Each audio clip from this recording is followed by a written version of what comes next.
नमस्कार दोस्तों, जय हिंद।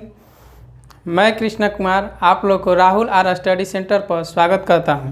तो आज हम लोग मंदिर का जो सेशन है तो उसमें आज चौथा क्लास है, जो कि आइए हम लोग इससे आगे देखते हैं। इसमें है पहला जो है टॉपिक है महत्वपूर्ण मठ। क्या है? महत्वपूर्ण मठ। तो आइए महत्वपूर्ण मठ में हम लोग कर्नाटक के मठ को देखते हैं। कर्नाटक में जो इम्पोर्टेंट मठ हैं उसको देखते हैं। तो पहला है नामदोर्लिंग मठ। नामदोर्लिंग मठ, इसी को हम लोग क्या बोलते हैं? नाम डार्लिंग मठ भी बोलते हैं, जो कि बौद्ध का, इसी मठ को क्या बोलते हैं? बौद्ध का स्वर्ण मठ भी बोलते हैं। दूसरा है बेलकुप्पे मठ। दूसरा कौन है? बेलकुप्पे मठ। तो ये कर्नाटक में दो इम्पोर्टेंट मठ हैं। कौन है? पहला है नाम डार्लिंग मठ, उसी को नाम डार्लिंग मठ बोलते हैं, जो कि इसको और किस नाम से जानते हैं? तो बौद्धों का स्वर्ण मठ बोला जाता है। इसके बाद दूसरा है बेलकुप्पे मठ। अब आते हैं हम लोग सिक्किम में, देखते हैं सिक्किम में कौन कौन सा इम्पोर्टेंट मठ है। पहला है रोलिंग मठ। ठीक है, पहला कौन सा है? रालोंग मठ। रालोंग मठ। ठीक है। दूसरा है लिंगडम मठ। दूसरा कौन सा है? लिंगडम मठ। तीसरा है दुब्दी मठ। तीसरा है दुब्दी मठ। चौथा है एंची मठ। चौथा कौन सा है? एंची मठ। पांचवा है पेमायांगलसे मठ। पेमायांगलसे मठ। ठीक है। छठा है रूमटेक मठ, जिसमें सबसे इम्पोर्टेंट है रूमटेक मठ, जो कि सिक्किम में ये सारे इम्पोर्टेंट मठ हैं। ठीक है। सिक्किम में कौन कौन सा है? तो रालोंग मठ, लिंगडम मठ, दुब्दी मठ, एंची मठ, पेमायांगलसे मठ, इसके बाद रूमटेक मठ। अगर इन छयों में देखा जाए तो सबसे ज़्यादा बार एग्जाम में रूमटेक मठ के बारे में पूछा गया है कि रूमटेक मठ कहाँ है। तो रूमटेक मठ कभी भी पूछा जाए तो वो कहाँ पे है? तो सिक्किम में है। आइए हम लोग देखते हैं अब लेह लद्दाख के इम्पोर्टेंट कुछ मठ हैं। पहला है थिकसे गोम्पा मठ। पहला क्या है? थिकसे गोम्पा मठ, जो कि लेह लद्दाख में है। दूसरा है हेमिस मठ। दूसरा क्या है? हेमिस मठ। तीसरा है फुगताल मठ। तीसरा है फुगताल मठ। चौथा है डिस्कर मठ। चौथा क्या है? डिस्कर मठ। पांचवा है रंगदम मठ। पांचवा क्या है? रंगदम मठ। छठा है शंकर मठ। और सातवां है मथो मठ।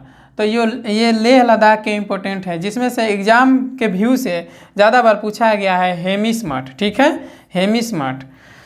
अब आइए आगे जानते हैं पश्चिम बंगाल के कुछ मठ हैं। ठीक है, इसमें पहला है इम्पोर्टेंट जो है, एक ही है, जो कि धूम मठ है, जो कि कहाँ स्थित है? दार्जिलिंग में स्थित है। तो पूछता है पश्चिम बंगाल में कौन सा मठ है? धूम मठ। कहाँ पे स्थित है? दार्जिलिंग में स्थित है। अगला है अरुणाचल प्रदेश के मठ, देखते हैं कुछ। ठीक है, अरुणाचल प्रदेश के मठ। पहला है मग्याल मठ। कहाँ पे है? धर्मशाला में। पहला क्या है? मग्याल मठ, धर्मशाला में है। दूसरा है तांबो मठ। तांबो मठ, जो कि कहाँ पे है? अरुणाचल प्रदेश में है, तांबो मठ। तीसरा है धाकपो मठ। तीसरा है धाकपो मठ। चौथा है करदाग मठ। पांचवा है नाको मठ। पांचवा क्या है? नाको मठ। तो अरुणाचल प्रदेश में टोटल कितने हैं? 5 हैं। पहला क्या था? मग्याल मठ, जो कि धर्मशाला में है। दूसरा है तांबो मठ। तीसरा है धाकपो मठ। चौथा है करदाल मठ। और पांचवा है नाको मठ। ये जो हम देख रहे थे ये टोटल इम्पोर्टेंट मठ थे, और जो भारत में टोटल जितने मठ, मतलब जितने राज्य से रिलेटेड थे, सारे मठ को हमने कवर कर लिया है। तो इसका आप लोग एक कॉपी बनाइएगा और इसको याद जरूर रखिएगा, क्योंकि सारे एग्जामों में जो कि इम्पोर्टेंट मठ है तो पूछते रहते हैं। फिर से हम लोग देखते हैं अयोध्या राम मंदिर पर। ठीक है, जो कि इम्पोर्टेंट फैक्ट था, जो कि कुछ छूट गया था, उसी पर फिर से हम लोग चर्चा कर लेते हैं। ठीक है, पहला है अयोध्या राम मंदिर के भूमि पूजन 2020 में हुआ था। ठीक है, तो अयोध्या राम भूमि का पूजन कब हुआ था? राम मंदिर के भूमि का पूजन कब हुआ था? तो 2020 में हुआ था। दूसरा है अयोध्या राम मंदिर का उद्घाटन 22 जनवरी 2024 को हुआ था। अयोध्या राम मंदिर का उद्घाटन कब हुआ था? तो 22 जनवरी 2024 को हुआ था। उसी दिन सभी जगह मिनी दीपावली के रूप में मनाया गया था। ठीक है, उसी दिन क्या मनाया गया था? तो मिनी दीपावली करके मनाया गया था, जो कि पूरे भारत में मनाया गया था। उस दिन पूरे सबका घर और सब साफ सुथरा करके और पूरा दीप उप के साथ सजा वजा कर पूरा एकदम दीप जलाया गया था। ठीक है। अगला है रामलला का सिंहासन संगमरमर से तैयार किया गया है। रामलला का जो सिंहासन है वो किससे तैयार किया गया है? तो संगमरमर से तैयार किया गया है। चौथा है अयोध्या राम मंदिर की नींव बनाने के लिए 2587 क्षेत्रों की मिट्टी का उपयोग हुआ है।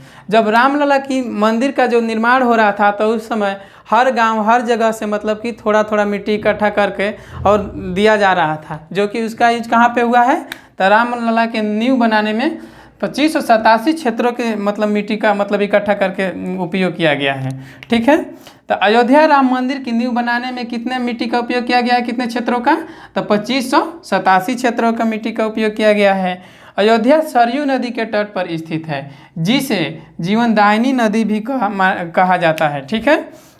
सरयू नदी को और किस नाम से जाना जाता है? तो जीवनदायिनी नदी के नाम से जाना जाता है। या क्वेश्चन पूछता है कि जीवनदायिनी नदी किस नदी को बोला जाता है?